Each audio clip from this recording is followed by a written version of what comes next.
Hey guys, so I'm making this video because over the past few days I've been seeing a number of deadlift videos just for my online clients and also from my friends, and I wanted to go ahead and kind of just talk about a little something that's really helped me take my deadlift past my plateaus in the past.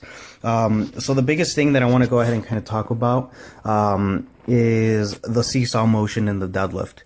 One of the biggest mistakes that I've seen in the past few days with the deadlift is that a lot of people go ahead and just try to pick the bar up. So this usually ends up resulting in a sort of jerky motion instead of one fluid solid motion.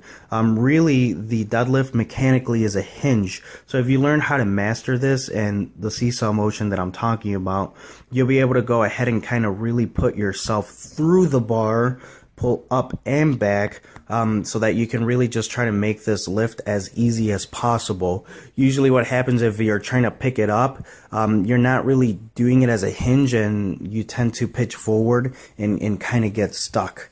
So just to give you guys an idea of how this has helped me, last summer I was failing 545 because I had a tendency of having my hips shoot up first. I would get forward and I was kind of just trying to pick up the bar rather than going ahead and kind of mastering the seesaw motion that I'm going to tell you guys about. Now, last month, I was able to go ahead and hit 545 for 5 once I finally practiced that movement, and I was able to go ahead and really master it. And to be honest, it really takes a lot of time, because usually what happens is you can master it with the lighter weights, but once it gets to the heavier ones, your weaknesses will want to come out. But that's what I mean by practice, is you really want to learn how to do the same thing that you do with 135, that you do with 225, 315, 405, so on and so forth. So this is some footage from yesterday. This is a 405 right here on the bar, and I took it from a side view just so I can show you guys exactly what I'm talking about and what I mean when I say a seesaw motion, and exactly what the hinge is. So let's go ahead and play this in full motion, so you can see me completing the lift right now. Now I'm going to go ahead and kind of play this for you guys in slow motion as well, just because the first one was a little bit quick if you didn't catch it the first time, with it only being a few seconds long of a video. So there it is in slow motion.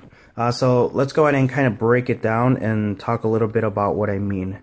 So first things first, let's talk about the hinge movement. So right here, I'm going to go ahead and pause it right when I get into the hinge. Okay, so right here's the hinge. So what I mean by the hinge is literally what it sounds like. So I'm going to do my best to draw here, so bear with me. But right now, we're kind of in this angle. The key with the hinge is just to kind of keep your hips in a fixed position and then be able to push them through to be able to drive up and finish. So the motion really does something like this, where right now we're starting right here, and then by the end we'll finish right here. But we're never picking up the bar, we're just using that hinge by driving our hips through the bar. So let's go ahead and play this so that you guys can see it. So right there is the end of the motion. So you can see where the hinge kind of completes itself. So that's what I mean by hinge, if you're not already familiar with that term. So now let's go ahead and kind of restart it, and then we're going to go ahead and kind of clear that out. Let's get back in that position so I can tell you guys a few more things. So first things first, as you'll probably notice, I start like this, and you're probably wondering why I do this. If you don't already pump the deadlift, it's a very good technique for being able to go ahead and push your hips through, and then kind of engage that seesaw motion that I'm going to tell you about. So this is what I'm doing right here, is I'm trying to get as much leverage as possible. So if you're used to doing deadlifts for reps, you'll probably notice that your first one is usually the hardest, and then your second and your third are a lot easier, and that's because you can engage your stretch reflex a little bit more. So that's what I'm trying to do here, right here as well, is not only engage my leverage, but also kind of take advantage of a stretch reflex from a very static point where the bar is still on the floor. It hasn't even moved yet. So let's go ahead and kind of put it through. So right there. You can tell I just drove my hips through as hard as possible. Now, biggest thing that I like to point out is you want to make sure that you're right over the bar to your best capacity. So right here, my shoulder blades are over the bar as best as possible, to be able to go ahead and make sure that I can pull back. Okay, so before this, you saw me kind of throwing my hips in the air and then shoving them right through.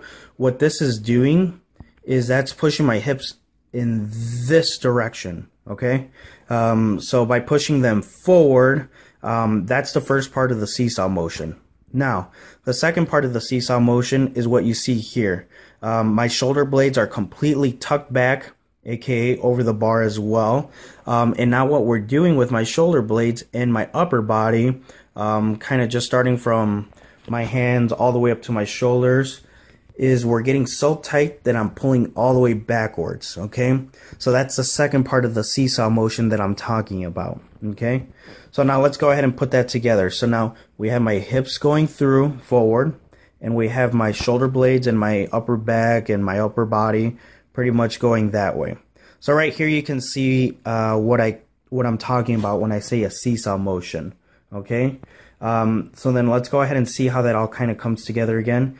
So now I'm pushing forward and I'm pulling back, and because of that, now what we get here is a pretty solid bar path.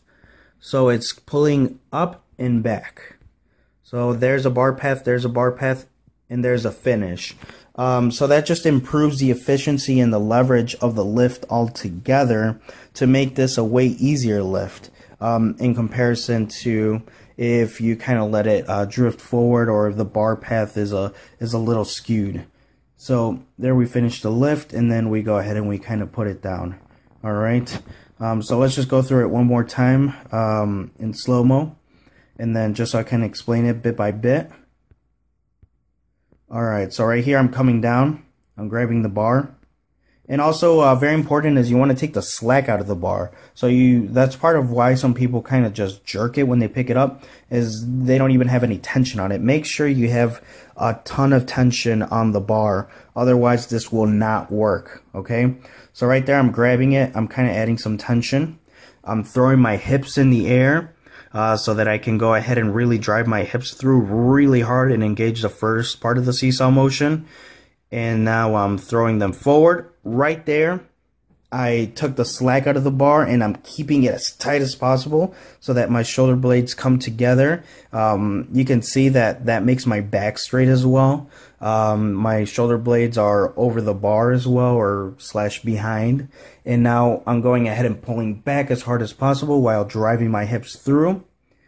And now we're going ahead and we're following a clean bar path to be able to go ahead and complete the seesaw motion of the deadlift. So I hope you guys like that, and hopefully that helps a little bit more. If you do need help, I do have online services at surgetonewlevels.net. You guys can go ahead and send me videos there, and I can always give you a critique or two, to help out. I prefer if you guys send me the videos from a side view. My emails is also surgetonewlevels@gmail.com, so you can send videos there. Just send me YouTube links. But either way, I'm always open to help. And then, if you really need personalized, specialized help, we can always talk a little bit further. But hopefully this really does help. And then the biggest thing is just practice, guys. So if you're not practicing this from the bar to 135 to 225, you're not going to get it when you're finally with the heavier weights. Okay? So thank you, guys.